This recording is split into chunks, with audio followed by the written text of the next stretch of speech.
मित्रों, एक समय की बात है जब देवर्षि नारद नारायण नारायण का जाप करते हुए वैकुंठ में आते हैं। उस समय भगवान श्री हरि विष्णु और माता लक्ष्मी शेष शैया पर विश्राम कर रहे थे। तब देवर्षि नारद श्री हरि को प्रणाम करते हुए बोले, हे प्रभु, आज जब मैं आ रहा था हमने देखा कि पृथ्वी लोक पर किसी मनुष्य की मृत्यु हो चुकी है और यमदूत उसकी आत्मा को अत्यधिक कष्ट देते हुए यमलोक ले जा रहे हैं। हे प्रभु, तब मेरे मन में ये प्रश्न उठा कि सिर्फ मृत व्यक्ति ही यमलोक क्यों जाते हैं और कभी भी जीवित मनुष्य अपने शरीर के साथ यमलोक क्यों नहीं जाते हैं, और जो आपके परम भक्त है उन्हें भी मृत्यु के बाद ही क्यों स्वर्ग या वैकुंठ की प्राप्ति होती है। ऐसा क्यों होता है? हर जीव को अपना शरीर प्रिय होता है और जब आत्मा शरीर को छोड़ता है तो उस प्राणी को भी अत्यंत कष्ट भोगना पड़ता है। हे प्रभु, मेरे मन में उठ रही जिज्ञासा को शांत कीजिए। श्रीहरि मुस्कुराते हुए बोले, हे नारद, आपने समस्त लोक कल्याण हेतु महत्वपूर्ण प्रश्न किए हैं। इन सारे प्रश्नों के उत्तर मैं आपको एक सच्ची कथा के माध्यम से देता हूँ। आप इस कथा को ध्यान से पूरा सुने, तब आपको मनुष्य प्राणियों के बारे में कई गुना अधिक ज्ञान की प्राप्ति होगी। ये कथा मेरे भक्त मृत्यु के देवता यमराज की है, जिससे उनका अहंकार मेरे ही वरदान से टूटा था। जो भी मनुष्य इस कथा को पूरा सुनता है उसे मृत्यु के बाद अक्षय लोक की प्राप्ति होती है। तब नारद मुनि कहते हैं, हे प्रभु, मैं इस कथा को पूरा ध्यान से सुनूंगा और इसका प्रसार भी करूंगा। कृपा करें और इस कथा को कहें। दोस्तों, भगवान श्री हरि कहते हैं, हे देवर्षि नारद, एक देश में अत्यंत शोभायमान नगरी थी। उस नगरी में एक सेठ रहता था। उस सेठ के पास एक कुत्ता भी होता है। वह सेठ बहुत लालची और कपटी स्वभाव का होता है, किंतु वह भगवान विष्णु का परम भक्त होता है।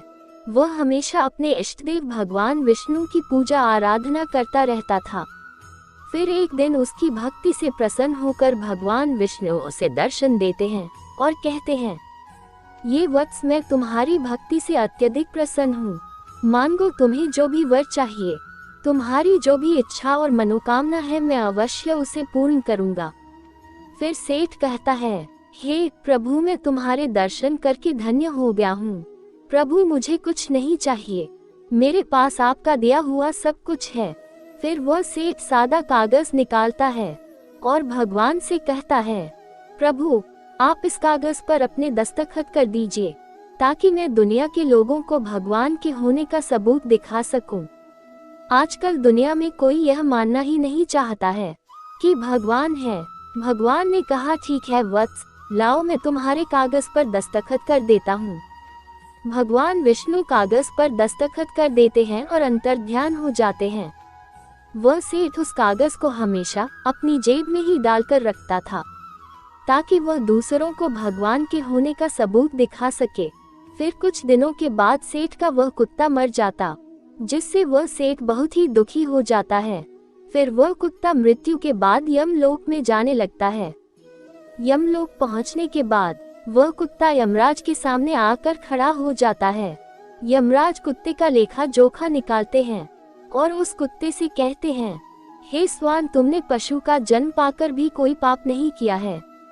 तुमने हमेशा अपने मालिक के साथ वफादारी की है, कभी किसी पशु पक्षी आदि प्राणियों को कष्ट नहीं दिया है। तुमने अपने सभी काम बड़ी ईमानदारी के साथ किए हैं। स्वान, एक कुत्ते का जन्म पाकर भी तुमने कोई भी घृणित कार्य नहीं किए हैं, इसीलिए तुम्हारे सभी जन्मों के पाप अब नष्ट हो चुके हैं। हे स्वान, अब तुम बताओ, तुम किस लोक में जाना चाहते हो? तुम जहाँ चाहते हो तुम्हें तुम्हें भेजा जाएगा। तुम जिस प्राणी का जन्म चाहते हो वह जन्म भी तुम्हें दिया जाएगा। हम तुम पर बड़े ही प्रसन्न हैं। शीघ्र बताओ, तुम्हारी क्या मनोकामना है? फिर वह कुत्ता बोलने लगता है, धर्मराज, आप चाहे मुझे नरक में भेजो या स्वर्ग में, मैं कहीं पर भी जाने के लिए तैयार हूँ। लेकिन मेरी आपसे विनती है कि मैं जिस भी स्थान पर रहूँ मैं किसी मनुष्य के बंधन में ना रहूँ। मुझे किसी मनुष्य की गुलामी न करनी पड़े और न ही मुझे मनुष्य का जीवन चाहिए। आप कृपा करके मुझे कोई उचित स्थान प्रदान करें। दोस्तों, कुत्ते की बात सुनकर यमराज आश्चर्यचकित होते हैं और सोचने लगते हैं, मनुष्य का जीवन पाने के लिए तो देवता भी तरसते हैं। ये कुत्ता मनुष्य का जीवन ना देने की कामना क्यों कर रहा है? यमराज कुत्ते से कहते हैं, हे स्वान, तुम मनुष्य से इतनी घृणा क्यों करते हो? मनुष्य का जन्म पाने के लिए तो बड़े बड़े देवता भी तरसते हैं। पृथ्वी पर तो मनुष्य का जीवन की सर्वश्रेष्ठ है, तो फिर क्यों तुम मनुष्य का जन्म नहीं पाना चाहते हो? इससे पहले तुम्हें कभी मनुष्य का जीवन नहीं मिला है, शायद इसीलिए तो मनुष्य जीवन के फायदे नहीं जानते हो। तुम एक बार मनुष्य का जीवन प्राप्त करके देखो, तुम्हें पता चलेगा कि कितने फायदे हैं। यमराज की बात सुनकर और कुत्ता कहता है, हे धर्मराज, मैं जानता हूँ कि मनुष्य का जन्म कितना अनमोल है, लेकिन मनुष्य बड़ा ही स्वार्थी, धूर्त, कपटी और चालाक होता है। जब वह अपना मतलब देखने लगता है तो सही गलत सब कुछ भूल जाता है। उसकी तृप्ति किसी चीज से नहीं होती। सारे संसार का धन भी उसे मिल जाए तो भी वह संतुष्ट नहीं रहता।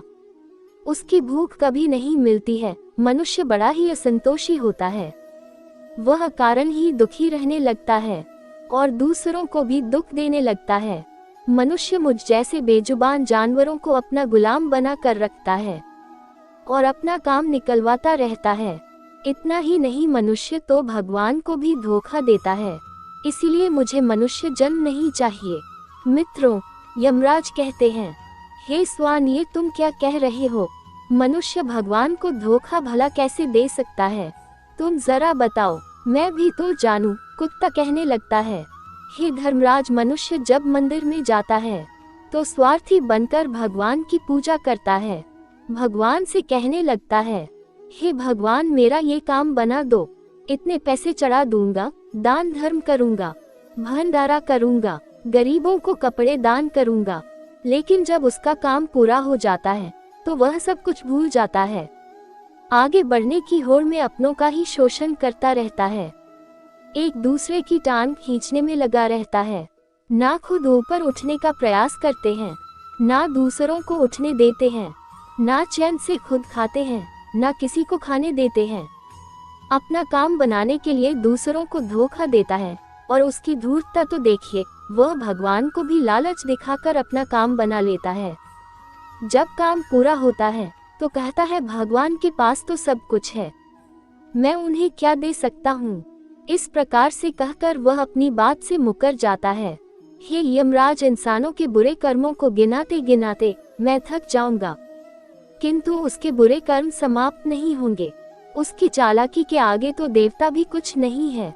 कुत्ते की बात सुनकर यमराज कहते हैं, हे स्वान, माना कि इंसान बहुत चालाक है, लेकिन वह हम देवताओं को मूर्ख नहीं बना सकता, क्योंकि हमारे यहाँ जितने भी जीव आते हैं उन्हें हम ही दंड देते हैं।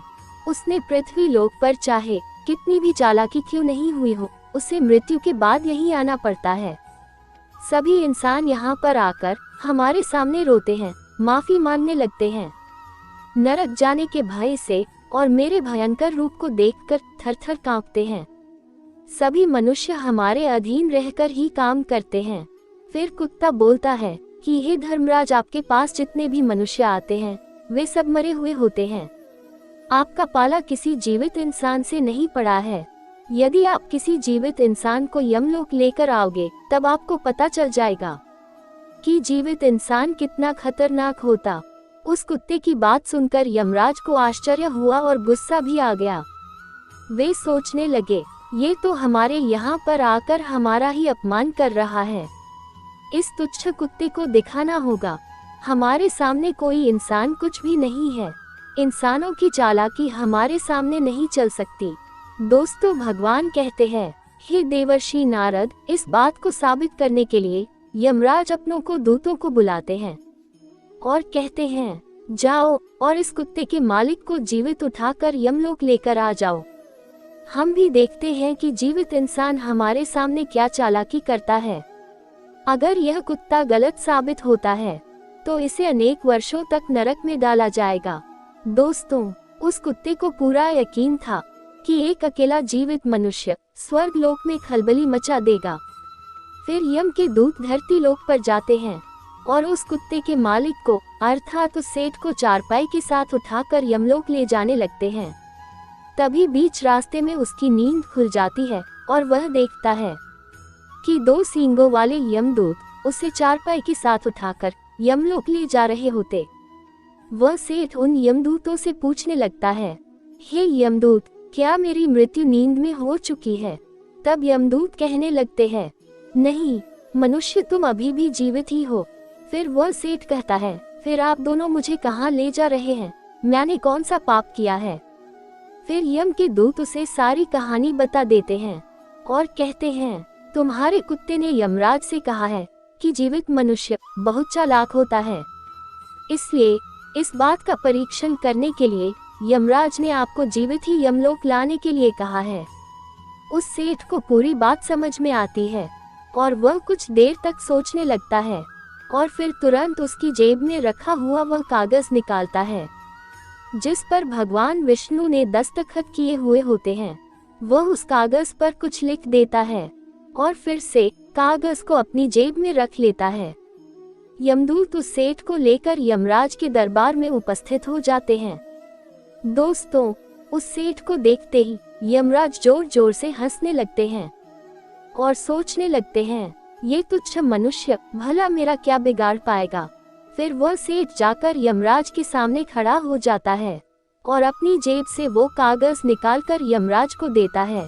जब यमराज उस कागज को खोलकर पढ़ने लगते हैं तो वे तुरंत ही सिंहासन से उठकर खड़े हो जाते हैं और उस सेठ को सिंहासन पर बिठाकर खुद उसके स्थान पर खड़े हो जाते हैं, जिसे देखकर यमराज के सभी दूत चौंक जाते हैं और सोचने लगते हैं, यमराज ये क्या कर रहे हैं?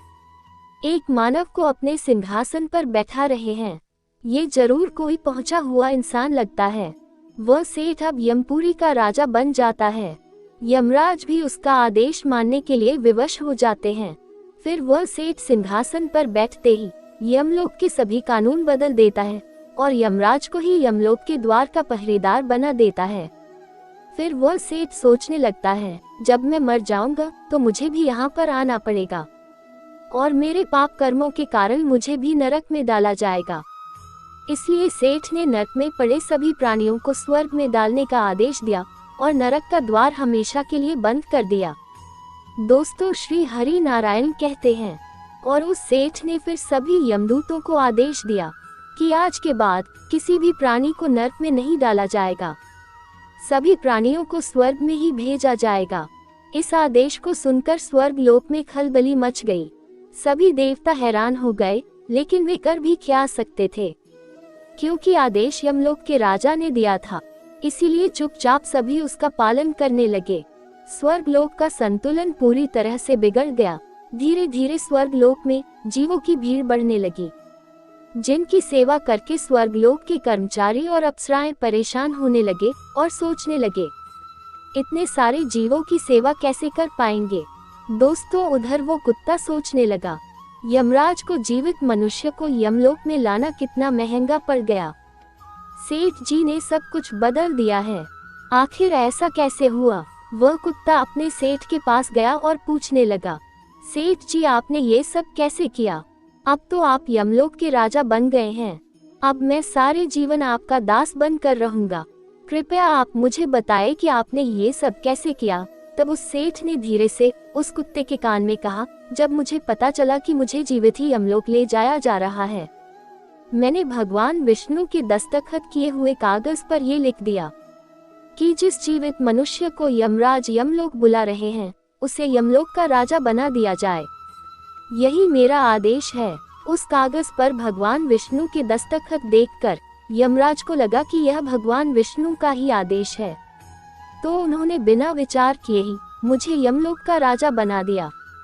सेठ की बात सुनकर वह कुत्ता बहुत खुश हुआ और सोचने लगा, इंसानी दिमाग चाहे जहाँ भी रहे वो खुरापत तो करेगा ही। इधर यमलोक का ऐसा हाल देखकर सभी देवता भगवान विष्णु से मिलने के लिए बैकुंठ चले गए और उन्हें सारी बात बता दी। देवताओं की सहायता करने के लिए भगवान विष्णु तुरंत ही यमपुरी में आ गए, तो उन्होंने देखा कि यमराज यमलोक के द्वार पर पहरा दे रहे हैं। फिर यमराज के सिंहासन पर कौन बैठा है? भगवान विष्णु को देखते ही यमराज उनसे प्रार्थना करने लगे और कहने लगे, हे प्रभु, आपकी यह लीला बड़ी विचित्र है। धरती के एक साधारण मनुष्य को आपने यमलोक का राजा बना दिया और मुझे पहरेदार। भगवान विष्णु यमराज से कहते हैं कि हे धर्मराज, ये मैंने नहीं किया है तो मनुष्य के चालक दिमाग का कमाल है। यदि तुम जीवित मनुष्य को यमलोक लेकर आओगे तो यही होगा, इसीलिए मैंने मृत्यु के बाद ही मनुष्य को यमलोक लाने का आदेश दिया था, ताकि मनुष्य के सारे दोष और स्वभाव शरीर के साथ ही नष्ट हो जाए और केवल उसकी आत्मा ही यमलोक में प्रस्थान करे।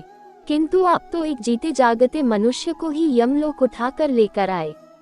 यमराज से इतना कहकर भगवान विष्णु आगे बढ़े। फिर जब उस सेठ ने भगवान विष्णु को आते हुए देखा तो वह तुरंत यमराज के सिंहासन से उठकर खड़ा हो गया और बोलने लगा, हे प्रभु, मुझे क्षमा करो। मैंने अपने कुत्ते को नर्क में जाने से बचाने के लिए और मनुष्य की बुद्धि का बल दिखाने के लिए ही ऐसा किया। मैं आपके द्वारा दिए गए वरदान का दुरुपयोग नहीं करना चाहता था। हे प्रभु, मैं आपके दर्शन करके धन्य हो गया। अब मुझे किसी चीज की अभिलाषा नहीं है। फिर भगवान विष्णु मुस्कुराए और उन्होंने उस सेठ को क्षमा कर दिया। फिर वह सेठ धरती लोक पर लौट गया। यमराज को फिर से यमलोक की गद्दी पर बिठा दिया और वह भी वैकुंठ लोक लौट गए। यमराज फिर से अपने सिंहासन पर बैठ गए। दोस्तों, फिर वह कुत्ता यमराज से कहता है, हे धर्मराज, देखिए आपने जीवित मनुष्य की चालाकी। एक जीवित मनुष्य क्या क्या कर सकता है, इसीलिए मैं मनुष्य नहीं बनना चाहता। मनुष्य जब स्वार्थी बन जाता है तो वह अंधा हो जाता है, उसे दोस्त परिवार दिखना बंद हो जाते हैं। लालच में वह धर्म को भी भुला देता है और अनिष्ट कार्य करने लगता है। जब तक वह शास्त्र अनुसार कर्म करता है तभी तक सुखी रहता है, और जब धर्म से विमुख हो जाता है तो कलेश और बीमारियां उसे घेर लेती हैं और उसका पतन हो जाता है। फिर यमराज उस कुत्ते को क्षमा कर देते हैं, उसे स्वर्ग में भेज देते हैं और यमलोक के बदले हुए कानूनों को फिर से सही कर देते हैं। दोस्तों, श्री हरि कहते हैं, हे देवर्षि नारद, अब आपको आपके सारे प्रश्नों के उत्तर मिल चुके होंगे। इसलिए मनुष्य चाहे कर्म से अच्छा हो या बुरा, वह कभी भी शरीर साथ में यमलोक में नहीं जा सकता है। यही अटल सत्य है। स्वयं मुझे भी मेरे अवतार शरीर को त्याग कर ही वैकुंठ में आना पड़ता है। तब नारद कहते हैं, हे प्रभु, आपने मेरे मन की सारी शंकाओं को दूर किया है। मैं धन्य हो गया हूँ। तो दोस्तों, ये कथा आपको कैसी लगी कमेंट करके जरूर बताएं। अगर यह जानकारी अच्छी लगी तो वीडियो को लाइक जरूर करें और कमेंट में जय श्री कृष्ण जरूर लिखें। चैनल को लाइक, सब्सक्राइब करें। आप सभी का धन्यवाद।